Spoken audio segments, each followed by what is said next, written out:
Bismillahirrahmanirrahim. Assalamualaikum warahmatullahi wabarakatuh. Perkenalkan, nama saya Zakir Ahmad dengan NIM 2761111.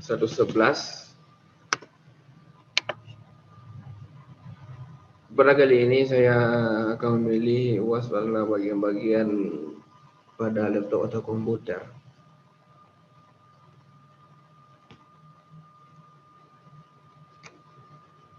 Pada PowerPoint kali ini saya akan menerangkan sedikit saja.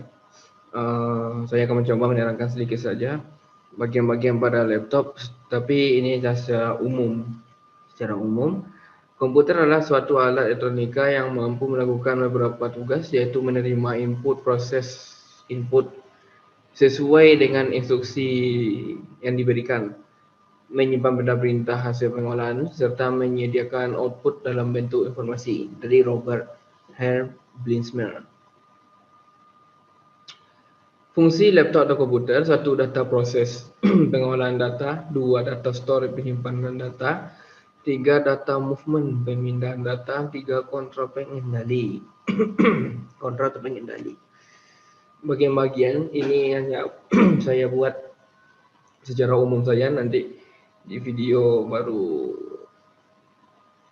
video pembongkaran laptop baru saya kasih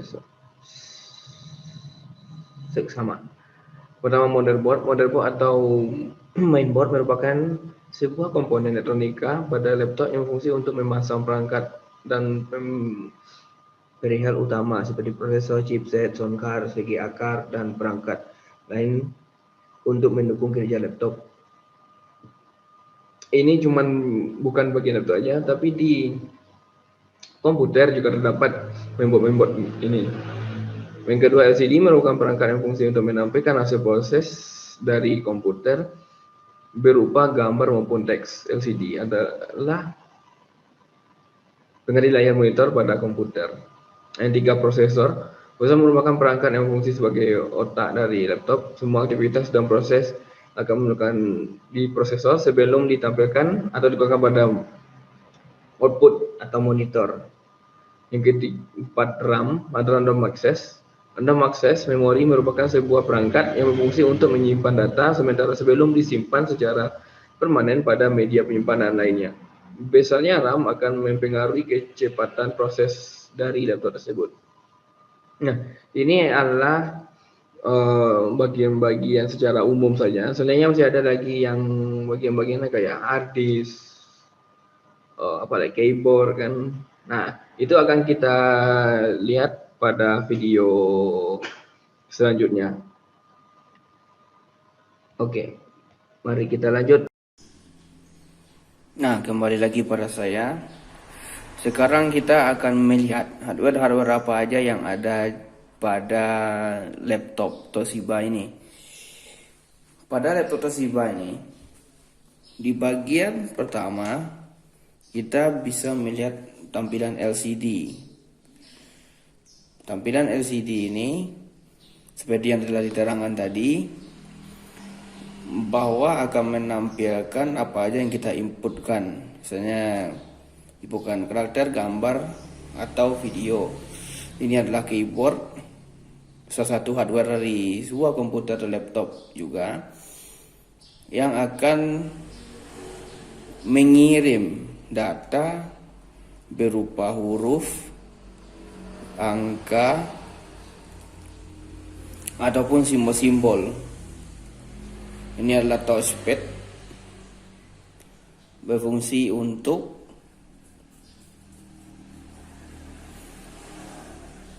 perintah petunjuk ya, atau istilah lainnya sebagai pointer. Klik kiri, klik kanan itu fungsinya untuk mouse juga, atau touchpad. Di bagian sini kita bisa melihat port-port atau konektor-konektor, jika audio, mic, HDMI, LAN, VGA. Dan di sini kita melihat hardware adalah sebuah CD drive. Inilah port untuk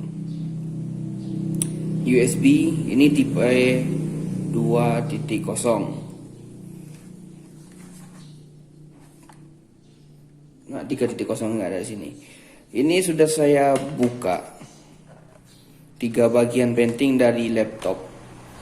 Yang pertama, sini ada sebuah baterai. Baterai ini berfungsi untuk penyimpanan daya apabila menggunakan laptop di luar ruangan. Ciri-ciri baterai rusak, yang pertama penyimpanan, yang kedua penyimpanan cepat habis, yang kedua kayak komputer portable ya lagi, harus dicolokkan baru mau hidup. Nah, yang ketiga penyimpanan baterai sering drop.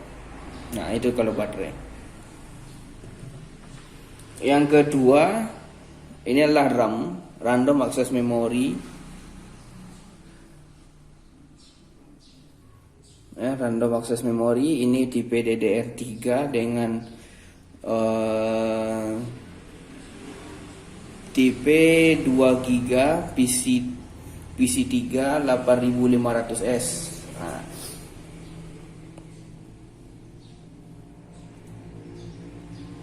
ada 2 GB 2R PC3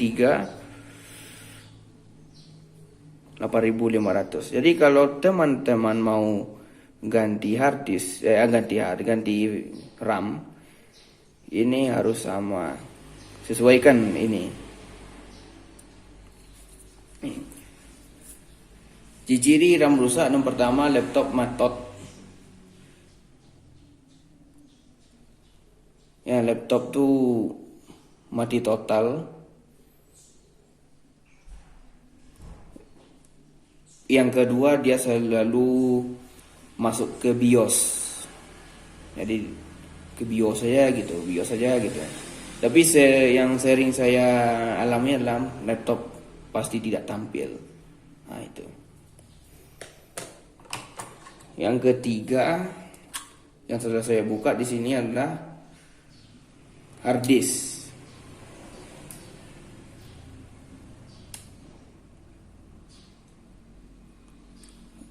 Hard disk ini berfungsi sebagai penyimpanan secara permanen sebuah data. Walaupun kita bisa menghapusnya, dan masuknya kalau ke Windows masuknya ke recycle bin ya. Recycle bin. Nah, ini dengan kapasitas 500 GB itu sudah bisa menyimpan data sangat banyak ya. Untuk penggantian hard disk itu tidak serumit penggantian dari RAM ya. Karena kalau RAM kita harus menyesuaikan tipenya ini apa, mau DDR3, DDR2, DDR4 gitu ya. Nah, dan kita harus samakan nih dengan yang di atas nih, kode 8500. Dan itu dia RAM itu tipe L atau tidak, itu harus diperhatikan juga. Nah, berbeda dengan hard disk. Hard disk bisa kita ganti seperti apapun, kecuali jangan diganti juga dengan hard disk komputer ya. Komputer kan terlalu besar.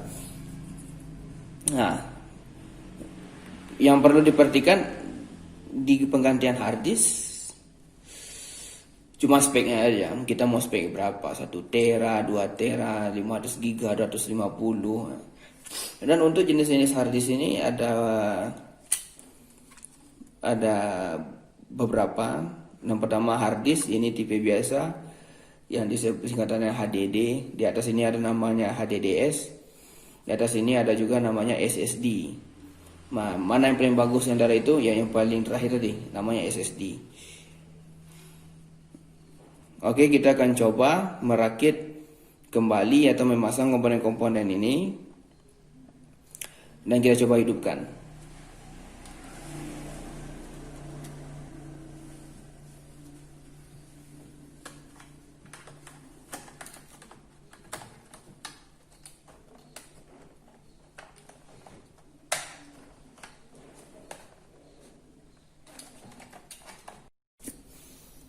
Setelah kita memasang RAM dan hard disk tadi dan komponen-komponen wajib tadi, kita sekarang coba hidupkan.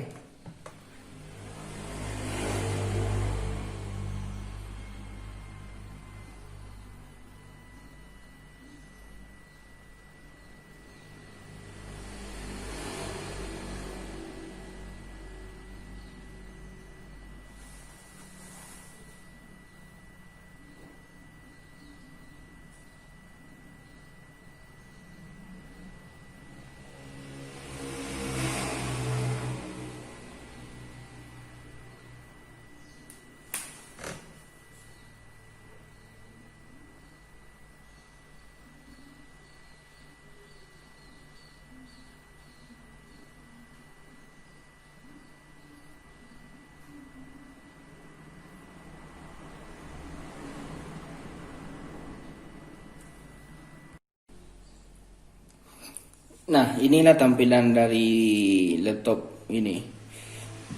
Laptop ini diinstal dengan Windows 8. Windows 8. Maka dengan telah tampilnya seperti ini, perakitan atau pemasangan komponen kita berhasil. Nah, sekian dulu dari saya. Semoga bermanfaat.